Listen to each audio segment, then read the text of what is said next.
Hey there, and welcome to another beginner's guide to reading the Bible and studying the Bible. I hope this will be a blessing to you and help you develop essential Bible study skills that I've developed along the way, along my journey of reading the Bible. If you didn't already know, we're in Proverbs chapter 4, starting in verse 22. I want you to think about how this passage is going to relate to what we've already talked about. But if you haven't watched that video, and this is your first time here, I'll do my best to connect the ideas for you. Before I do, we have a completely free Bible study program. If you want to take your Bible study deeper at your own pace and really go deep into learning how to study the Bible effectively, we have a completely free 40-day, 27-day, and 11-day program linked in the description of this video and on our website at abovereproachministry.com. So Proverbs 4:22, it says, "For they are life to those who find them." When I read the Bible, sometimes everyone always asks, what do you highlight? What's your color coding system? And you know what? Every time I read the Bible, the Lord leads me to highlight certain things that are different than the last time. So what we want to figure out here is, what are the they? Because whatever they are, they're life, right? And whatever they are, they're healing. So I want to notice in this verse, whatever this is, it's two things. And we've talked about lists before and paying attention to, anytime there's a list developing, pay attention to it.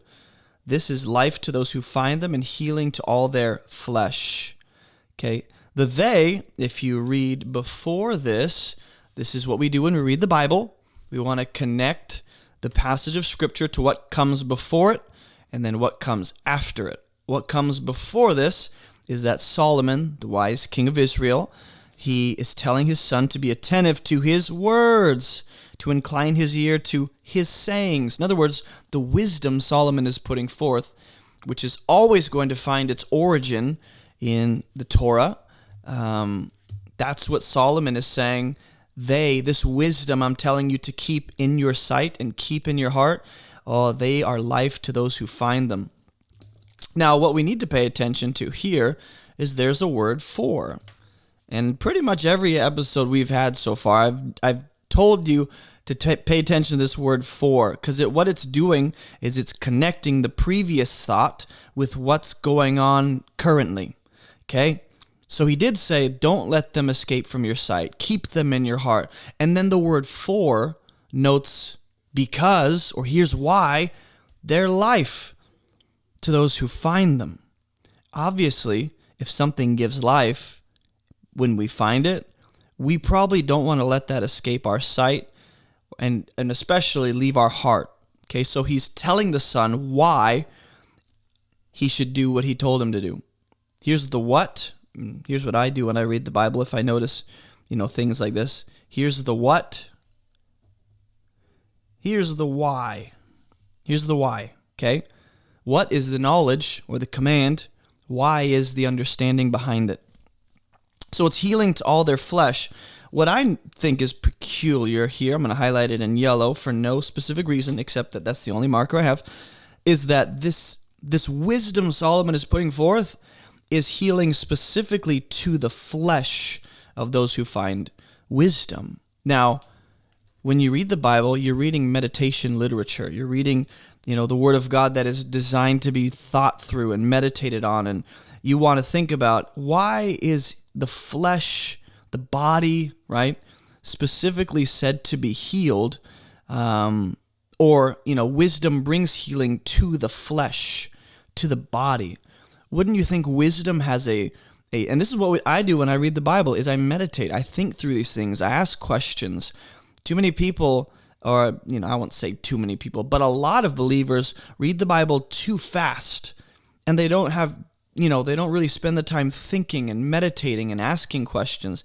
So I encourage you, when you read the Bible, ask questions. Why is the flesh referred to? Maybe the next verse will answer that. Okay, and if it doesn't, maybe the rest of the chapter will. And if that doesn't, maybe the rest of the book will. And if that doesn't, we look outside the book into the rest of Scripture, because Scripture confirms Scripture. He says, keep your heart with all vigilance. Okay? Now, we've already, let's use blue. We've already seen the word heart. When you read the Bible, sometimes repeating words, especially within close proximity to each other, repeating ideas and repeating words are indicating to you something very important, okay? So the reason I highlighted the word heart here is because I saw the word heart just 2 verses earlier. When Solomon said, keep the wisdom I'm giving you in your heart. But now he says to keep your heart. Okay, so something we should think about is, what's the difference? Is this the same action that he gave, or same command he gave here in verse 21? That's a question we should ask when we approach the scriptures. Is it the same thing? And if not, okay, what's different about keeping the heart versus keeping the wisdom God gives in our heart? And I think one way to figure out if this is indeed the same thing is to look up the Hebrew word for keep, okay, and see if in this context the same word is being contextually used. Because sometimes, the same word can have a different meaning depending on the context. So is it the same word? Is it the same contextual meaning? And if so, then you have your answer. These are the same things. But if this is different, what I want to ask is, why is he saying to keep the heart? The son was already told to keep watch over the wisdom of God, essentially. Watch that. Keep that within your heart. How can you simultaneously keep your heart with all vigilance? Okay, that's something to think about. But if this is the same idea, then what he's doing here, right, by repeating the same idea we saw in verse 21, he's just saying it in a different way that will resonate with, differently with certain people. Okay, this is what the biblical authors will do. They're genius with this. They'll repeat the same thing a different way. This is what good communicators do. Repeat the same idea a different way. And if you see a repeating idea or a repeating word like this, think about, why it's repeating. Think about what it's emphasizing about this passage. Why is the heart emphasized twice? He brought up the eyes earlier, the sight. He brought up the ears. He brought up the mind. He could have repeated those ideas, but instead he chose to repeat this one idea, which is the heart. So why does he do that? These are questions you should begin to learn to ask when you read the Bible. My suspicion is that the keeping the heart here is just another layer deeper to what it means to keep the wisdom of God in your heart. It actually requires one to watch their heart specifically, as well as the truth. Watch the reception of your heart. Watch the condition of your heart. Watch all the different factors that play into your heart condition. And also, simultaneously, keep watch over the wisdom of God as being, something your heart is focused on. But specifically, he says, keep your heart with all vigilance. Vigilance. And again, there's no reason I'm using yellow. I just don't have any other highlighters. But vigilance is not a word you see a lot.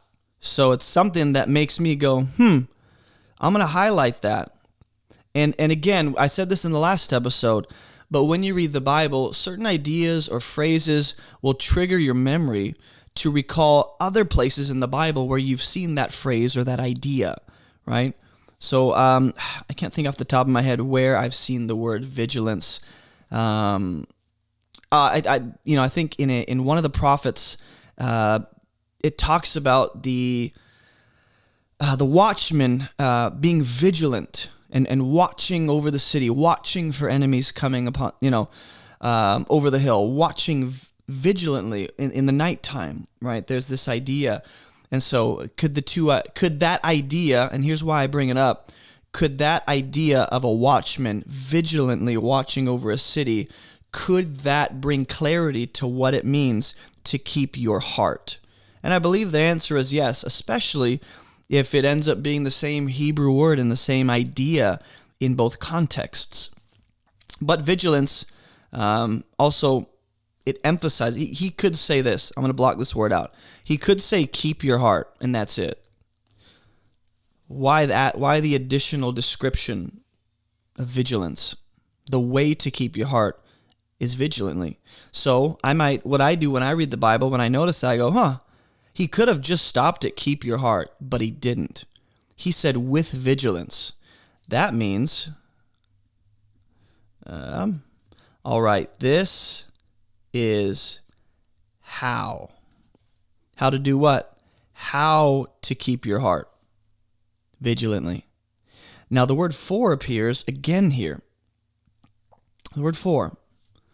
He's going to tell you why to keep your heart. Okay, pay attention to, everyone wants the data. I want to pause and let you know that sometimes the most important thing you can draw from a text of Scripture is not just the what, but the why, the understanding and the insight behind the command or behind what's happening. So Solomon gives us a reason, or the son, a reason to keep the heart with vigilance. Because, or for, from it flow the springs of life. In other words, the life here, another translation will say issues. So when you read the Bible and you're like, springs of life, one thing I recommend when you're confused about an idea is to read, go look up the Hebrew word. And if that's not helpful, go read some helpful, sound, scholarly theologians' commentary on what they believe is happening. Or what I tend to do is I'll read certain verses or certain translations of that verse to kind of get an overall general idea of what translators are trying to get at with this word. So in another translation, it will say issues of life. In other words, the way you live. I'm going to underline this, and I'm going to put the way I live. Now, the reason I write that is just to clarify to myself later when I read this again, and I encourage you to do the same. You don't have to, but it helps me, plan for the future. Whenever I come back and reference this verse, I'll remember, this refers to the way that I live.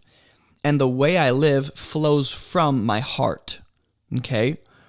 Now notice, and we'll end here, the word life is also repeated in verse 22.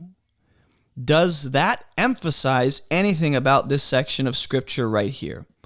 And I think so. It's peculiar to me that the word heart and the word life and the phrase keep your, or the word keep, those are three words that are repeated here in just these three verses. So I'm going to write it down for you. Let me get a different color pen. I'm going to write down the three words that I notice are repeating. The word keep, the word life, you probably can't see that, but this is what I do, and the word heart. The reason I write this down is because potentially, when you read the Bible, this might not just be a repeating idea here in these three verses. These three ideas might be a repeating idea or a pattern or a theme in the rest of this chapter, right? So sometimes I'll go back to the rest of the chapter and I'll look for any occurrence of the word keeping or life or heart. And the reason I do that, and when you read the Bible, I recommend you do the same, is because looking at previous occurrences of these words, especially in the same chapter, might bring clarity contextually to what's being said and what the idea is here, okay? In other words, if I just read this verse in isolation, keep your heart, life, and heart, I go, that makes sense. But if I look at the verse before it, involving life, involving keeping watch over the wisdom and keeping that within your heart, well, now I have another way of looking at those three ideas. And it starts to build a picture of what Solomon here is wanting you to get, okay? So I hope that makes sense. But the reason I bring that up is because the life here is connected to the heart and the intentional keeping on the part of the son. Same here. Life that comes from wisdom seems to result from keeping wisdom in the heart. And there's that responsibility on the part of the person to keep that wisdom, or to keep your heart, which is to say, watch over, guard your heart. The only reason I know that is because I've looked at other translations of this word, or of this verse, and looked at the general consensus of how that word contextually seems to be used here. Look at the Hebrew. Watch your heart, guard. That's why vigilance is here. When I think about a guard vigilantly guarding a city or a town, that's my responsibility when it comes to my heart, because my life, the way I live, flows from that.